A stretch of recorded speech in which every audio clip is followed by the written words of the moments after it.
and then you can focus on this stuff. All right. Go ahead, Dan. Okay, so let's talk about putting together your vacuum control oven. When it comes to you, I'll have this part wrapped up next to the oven. So it's got some, it's going to be installed here on the back. It's pretty easy. We've just got one clamp and one little electrical connection. So I will have this capped off for you. And the centering ring and the clamp will be here on the back. This is going to be installed with the electrical connector up and horizontal. So all you'll have to do. Do they have to do it with one hand like that, or can they get a friend to help? They could get a friend to help. Do you need a friend to help? I do not need a friend to help. Okay. I can get it.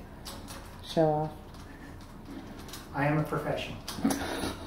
But you should try this at work, if you're Boston Scientific. I should.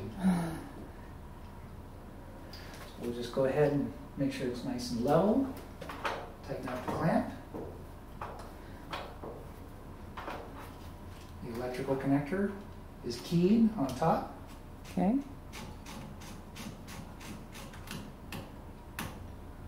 And then your pump will connect to the bottom of this stuff. So I just happen to have my pump hose handy here. And as long as it has a KF25 fitting, Dan, they could use stainless steel flex hose or PVC, anything? Yes. Okay.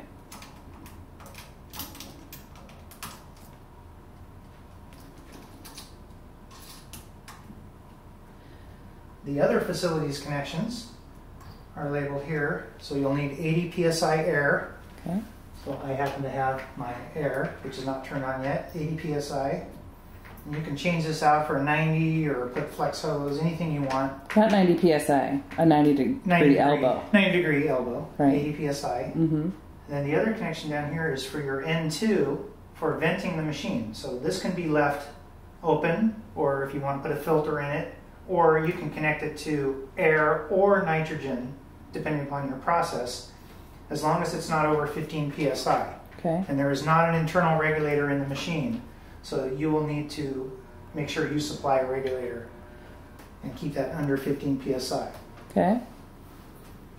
I noticed that on the back there where you installed the valve, there's another fitting coming out. There is another fitting. This What's is that? a blank port provided for you. So nice. For running anything you'd like into the back of the oven.